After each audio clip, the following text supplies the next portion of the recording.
Samahan niyo ako ngayon na mag-decorate tayo ng pangalawa nating Christmas tree. Itong Christmas tree na to ay dito lagi siya sa main living area natin. At siya yung kauna-unahang Christmas tree namin ni Mushi.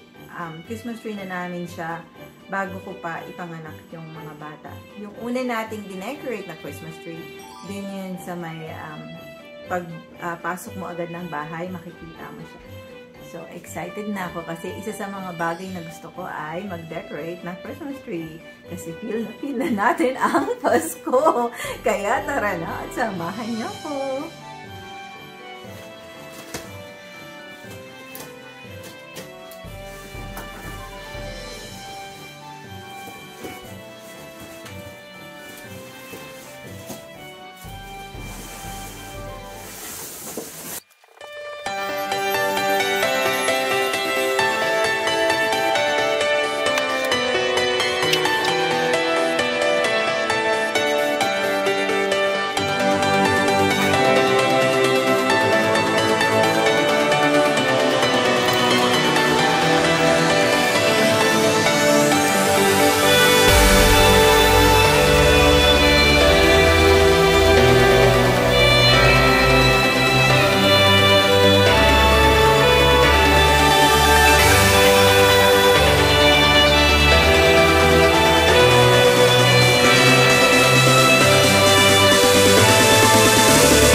So, ano sa tingin nyo?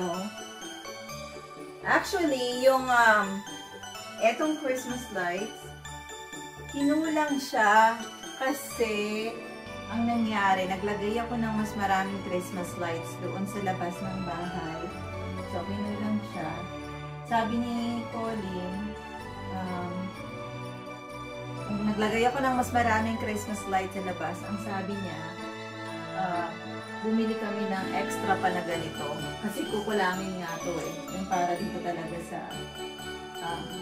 Christmas tree na to. So, bibili pa kami. So, ngayon, ganito na muna siya. At,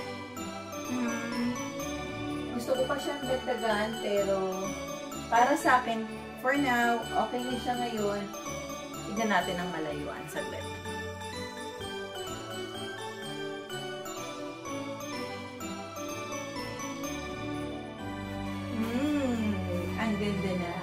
So for now, okay na muna sa akin to. Pero bibili pa nga tayo ng Christmas light kasi wala sa gilid, wala sa likod. Ito lang. So, nag-enjoy talaga ako. Enjoy ako. Gusto kong, hindi ako mahilig mag-decorate. Hindi ako mahilig mag-decorate. Pero yung pag-decorate ng Christmas tree, isa siya sa bagay na gustong-gusto ko. Pag-decorate sa Pasko, yung mga pintuan, lalagyan ng Christmas decoration, yung harap ng bahay, etong ganyan. Anything about Christmas, gusto ko siyang nagde-decorate. So, masaya na ako. At gusto ko ngayong kumain. Nagutom ako. At tinulungan ako ni Cookie. Tinulungan niya ako pabilisin to kasi pag nangyari, pag may nalalaglag na Christmas ball, kukuhain ni Cookie. So, okay na. Merienda tayo.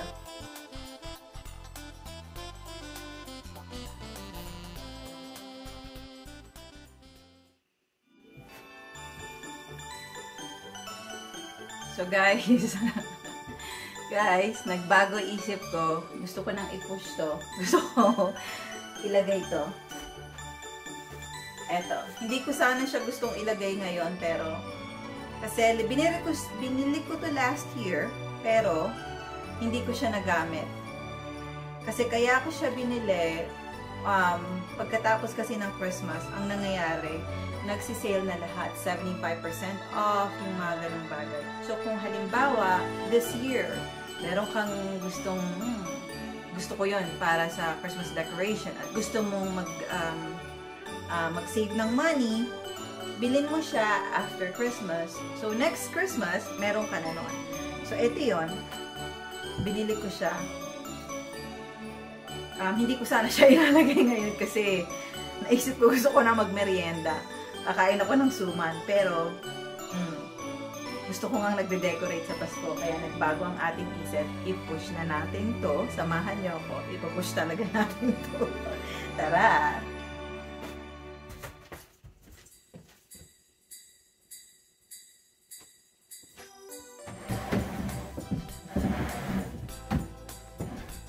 Ito yung pinakamalapit na kulay sa Robertson Crest. Ano ba yung crest? So, Scottish yung asawa ko. At meron silang, paano ko ba papaliwanag? I-google nyo na lang kung ano yung crest. Okay? So, ang Robertson Crest ay red and green, tapos may ganitong kulay. Siya yung pinakamalapit na crest sa, yun nga, sa Robertson Crest. So, siya yung napili kong kulay.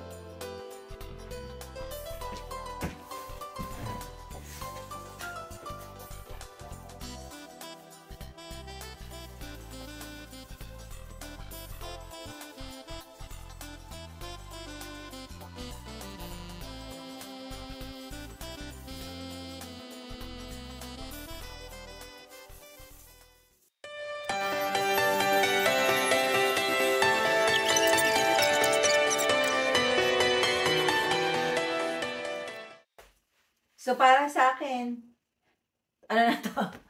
Totoo na to. Totoo na lang. Para sa akin, okay na to. Lalagyan ko na lang ng additional na mga decoration. Pero for now, okay na siya.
You're not gonna scoop snow and throw it at the camera.